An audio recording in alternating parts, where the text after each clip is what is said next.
Shalom, salam sejahtera untuk kita semuanya. Bertemu kembali bersama dengan saya Pendeta Daniel Siswanto. Kita melanjutkan pelajaran sekolah sahabat kita, pelajaran harian. Saat ini kita belajar di hari Selasa 23 April 2024 dengan judul Keberanian untuk Berdiri. Namun sebelum kita masuk ke dalam pelajaran, biarlah kita tunduk kepala dan kita berdoa.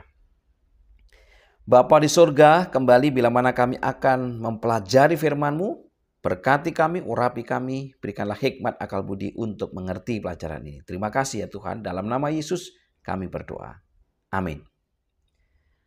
Keberanian untuk berdiri.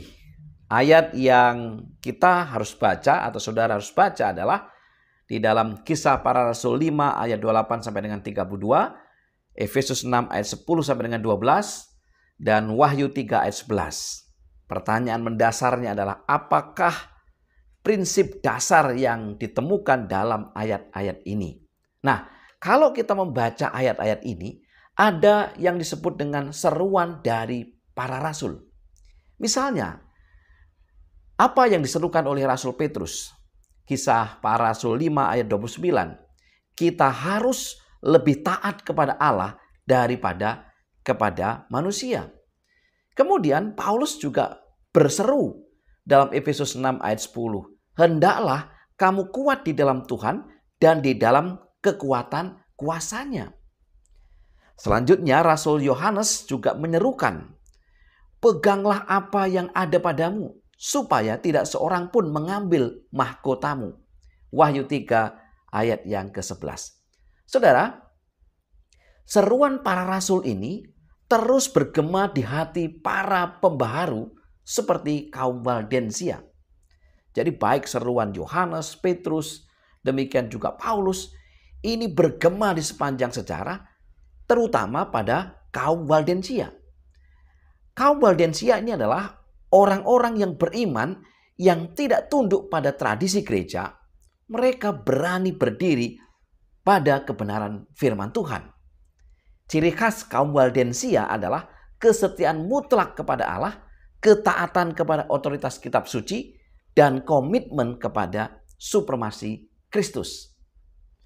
Beberapa fakta lainnya tentang kaum Waldensia. Kaum Waldensia adalah salah satu kelompok pertama yang mendapatkan kitab suci dalam bahasa mereka sendiri. Kaum Waldensia secara diam-diam menyalin kitab suci di komunitas pegunungan mereka di Italia Utara dan Prancis Selatan. Anak-anak muda pada usia dini diinstruksikan oleh orang tua mereka untuk menghafal sebagian besar kitab suci. Tim penyalin kitab suci bekerja sama untuk menyalin kitab suci dengan susah payah. Banyak dari para pemuda Waldensia yang melakukan perjalanan ke seluruh Eropa sebagai pedagang yang membagikan kebenaran kitab suci secara diam-diam. Beberapa dari mereka masuk ke universitas dan ketika ada kesempatan membagikan bagian-bagian kitab suci kepada sesama mahasiswa. Selanjutnya, kaum Waldensia ini juga dibimbing oleh Roh Kudus. Pada saat yang tepat ketika mereka merasakan adanya penerimaan dari beberapa pencari yang jujur, beberapa bagian kitab suci yang berharga diberikan. Banyak yang membayar kesetiaan dan pengabdian mereka dengan nyawa mereka. Meskipun kaum Waldensia tidak memahami setiap ajaran kitab suci dengan jelas, mereka memelihara kebenaran firman Allah selama berabad-abad dengan membagikannya kepada orang lain. Dalam Amsal 4 ayat 18, firman Tuhan berkata, tetapi jalan orang benar itu seperti cahaya fajar, yang kian bertambah terang sampai rembang tengah hari. Apa poin penting yang bisa kita pelajari pada pelajaran hari Selasa ini? Biarlah kita seperti kaum Waldensia yang terus mempunyai komitmen yang kuat kepada Allah, yang terus setia kepada Allah, yang terus menghidupkan otoritas kitab suci dalam kehidupan kita. Dan dengan demikian, ketika ujian datang kita tetap setia. Tuhan berkati kita dan mari kita tunduk kepala dan berdoa. Terima kasih ya Tuhan untuk satu pelajaran firman Tuhan yang begitu indah. Tuhan telah memberikan kaum Waldensia sebagai contoh untuk kehidupan kami di masa saat ini.